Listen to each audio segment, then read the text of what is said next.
Le matin commence avant le soleil. Dans l'obscurité bleutée d'une chambre aux murs de pierre suintants, une femme se lève. L'air sent la cire refroidie, la laine humide, et quelque chose d'autre, quelque chose de métallique, de doux et d'écœurant à la fois, comme une pièce de monnaie tenue trop longtemps dans la main. Elle s'approche d'un petit miroir de métal poli, à peine plus grand qu'une paume. Le reflet qu'il lui renvoie est flou, brun doré. Elle l'examine quand même avec attention. Elle incline légèrement la tête. Elle voit ce que les autres verront aujourd'hui. Et ce qu'elle voit ne lui suffit pas encore. Alors elle tend la main vers un petit pot en terre cuite posé sur l'étagère. Ce qu'il contient va lentement la tuer. Vous pensez que l'obsession moderne pour la beauté est une invention récente, un produit du capitalisme, des magazines, des réseaux sociaux? Vous avez tort. En 1403, dans une ville comme Paris ou Lyon, une femme de la bourgeoisie consacre chaque matin 1 heure entière à sa toilette. Pas pour le plaisir, pour la survie sociale, pour signaler son rang à un monde qui juge au premier regard, qui classe au premier coup d'œil, qui décide en 1 seconde si vous êtes quelqu'un ou personne. Et pour cela, elle est prête à se badigeonner le visage de substances que nous reconnaîtrions aujourd'hui pour ce qu'elles sont, des poisons. Le premier ingrédient s'appelle blanc de céruse. C'est du carbonate de plomb, obtenu en exposant des plaques de métal à des vapeurs de vinaigre pendant plusieurs semaines, dans des jarres scellées, dans des caves où l'air ne circule pas. Le résultat est une poudre blanche, fine comme de la farine, douce sous les doigts, presque agréable à toucher. Mélangée avec de l'eau de rose ou du blanc d'œuf, elle devient une pâte épaisse, froide, qui glisse bien sur la peau. La femme l'étale sur son front, ses joues, son cou, avec un linge de lin soigneusement plié. Elle cherche la pâleur parfaite, la peau qui dit « Je ne travaille pas au champ, je ne me penche pas sur des sillons, je ne connais pas le soleil ». La pâleur est un privilège, la pâleur est un langage, et dans ce langage, chaque nuance a un sens. Ce qu'elle ne sait pas, ou ce qu'elle préfère ignorer, c'est que le plomb pénètre, lentement, insidieusement, à travers les pores. Il s'accumule dans le sang, dans les os, dans le cerveau. Les premières semaines, rien. Puis des maux de tête, sourds, persistants. De la fatigue qu'on attribue au manque de sommeil. Des tremblements légers dans les mains, la nuit, que l'on cache sous les draps. Et un paradoxe cruel, presque tragique dans sa logique. La céruse abîme la peau qu'elle est censée embellir. Elle la dessèche, la craquelle, la grille, ce qui oblige à en appliquer encore plus pour couvrir les dommages. Un cycle, un piège, un contrat signé sans en lire les clauses, scellé chaque matin devant un miroir de métal flou. Les femmes qui utilisaient de la céruse plusieurs fois par semaine pendant des années présentaient des symptômes que nous associerions aujourd'hui à un empoisonnement chronique au plomb. Douleurs abdominales inexpliquées, paralysie partielle, crise convulsive qui ressemblait à de l'épilepsie, vertige soudain en plein repas. Les médecins de l'époque ne comprenaient pas le mécanisme. Ils parlaient de vapeurs mauvaises, de déséquilibre des humeurs noires. Ils prescrivaient du repos, de la tisane amère et de la saignée. Et la femme retournait à son pot de céruse le lendemain matin parce que le choix entre la maladie invisible et l'exclusion sociale visible n'était pas vraiment un choix. Mais le blanc n'est qu'un début, parce que la beauté médiévale ne cherche pas seulement la pâleur, elle cherche le contraste, elle cherche le drame. Sur les lèvres et les joues, on applique du vermillon. Rouge vif, presque orange, intense comme une braise. Ce pigment est fabriqué à partir de cinabre, un minerai naturel de sulfure de mercure, extrait dans des mines où les travailleurs mouraient souvent avant d'atteindre la quarantaine. Broyé finement dans un mortier de pierre, mélangé à de la graisse animale ou à de la cire d'abeille, il devient un phare qui dure, qui tient, qui brille même à la lumière vacillante des chandelles. Son effet est spectaculaire. Sur la pâleur du blanc de céruse, le rouge du vermillon crée ce teint parfait que les enluminures médiévales répètent à l'infini. Blanc neigeux, joues écarlates, lèvres soulignées, comme des personnages peints sortis de leur cadre doré et descendus dans la rue. Le mercure, lui, ne se contente pas de traverser la peau, il l'attaque. Il s'accumule dans les reins, dans le foie, dans le système nerveux. Il s'installe. À haute dose et sur la durée, il provoque ce qu'on appelait alors la maladie des miroitiers. Les artisans qui travaillaient le mercure liquide pour argenter les glaces mouraient souvent dans un état de démence avancée, les mains tremblantes, la mâchoire détruite par des ulcères, incapables de tenir un outil ou de reconnaître leurs propres enfants.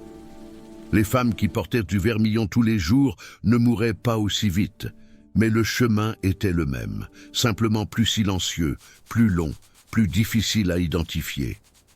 Vous ouvrez maintenant votre tiroir de salle de bain. Vous voyez des crèmes, des tubes, des petits pots avec des listes d'ingrédients que vous ne lisez pas vraiment.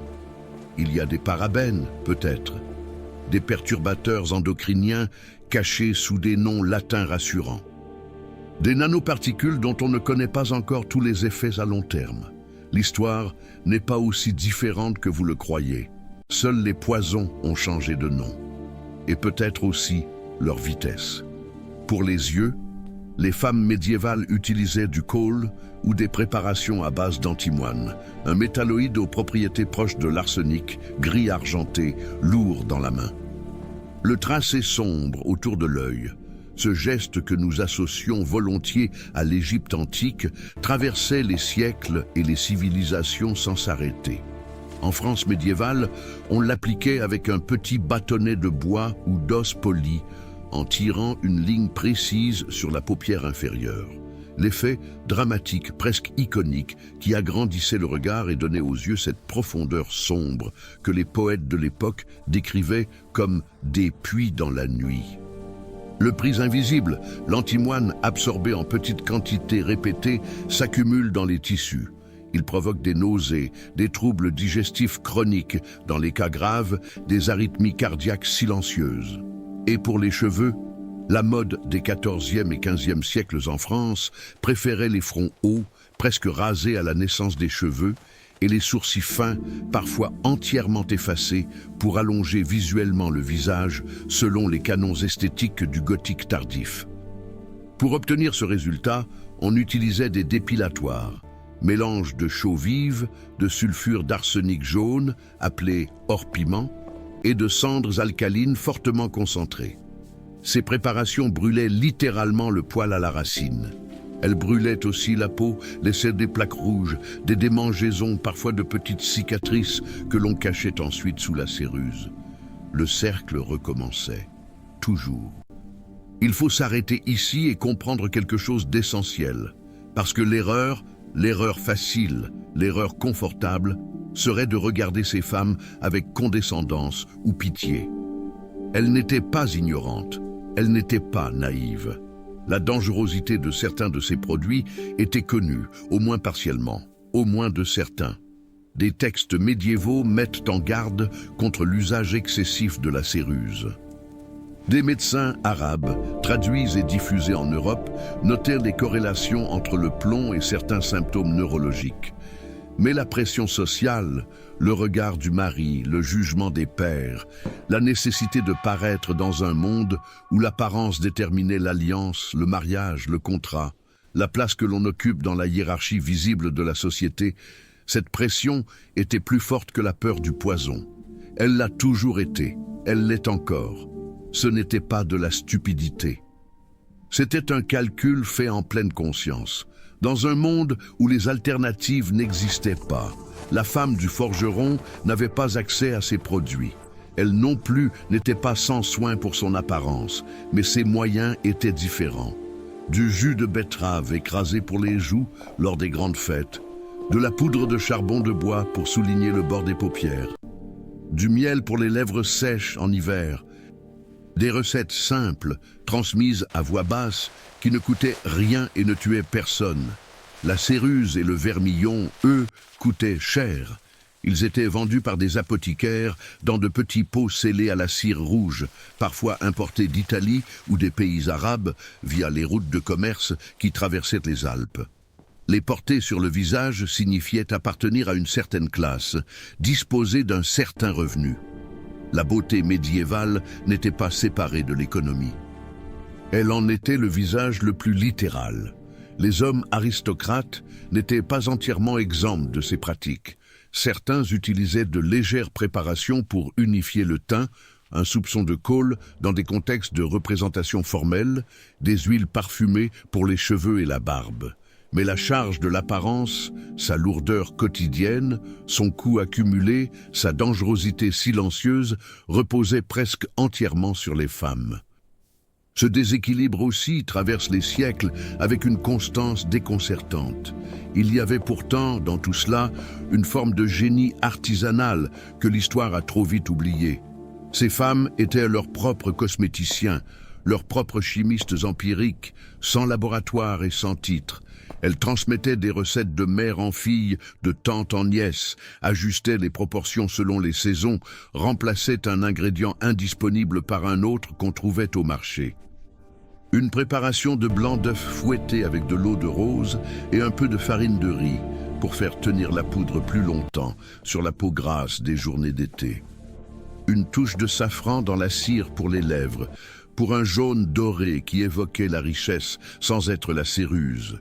Une infusion de pétales d'iris séchés pour parfumer l'eau du rinçage des cheveux le samedi soir.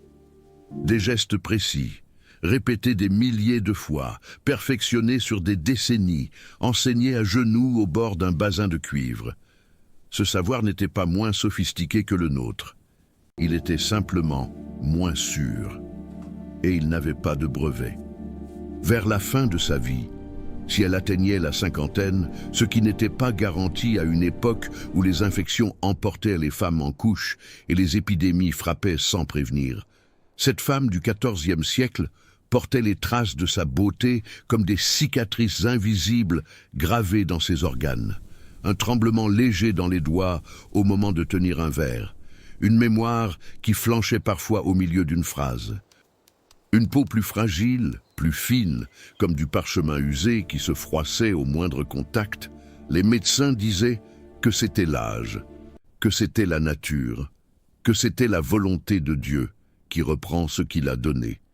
Personne ne disait que c'était le pot en terre cuite sur l'étagère. Personne ne faisait le lien. Ou si quelqu'un le faisait, la voix était trop petite, dans un monde trop bruyant pour l'entendre. Et pourtant, elle se levait chaque matin. Elle tendait la main. Elle continuait. Non pas parce qu'elle était aveugle, mais parce que dans son monde, paraître était une forme de résistance. Exister avec dignité, avec soin, avec intention. Même dans un corps qui commençait à fléchir, même dans une chambre froide, aux murs de pierre suintante, même face à un miroir de métal qui ne rendait qu'un reflet flou, était une manière de dire « Je suis là, je compte, je refuse de disparaître dans l'indistinct ». Cette obstination silencieuse, ce soin quotidien maintenu envers et contre tout, mérite davantage que notre pitié. Il mérite notre respect. Et peut-être aussi, si nous regardons honnêtement dans nos propres salles de bain ce matin, notre reconnaissance. Si cette plongée dans les ombres médiévales vous a touché, si vous voulez continuer à découvrir l'histoire des invisibles, ceux dont aucun manuel ne retient le nom, mais dont les gestes résonnent encore dans les nôtres, chaque matin, devant chaque miroir, rejoignez le canal avant les années 2000. Chaque vidéo est un voyage dans ce que nous étions, et il en reste beaucoup à faire.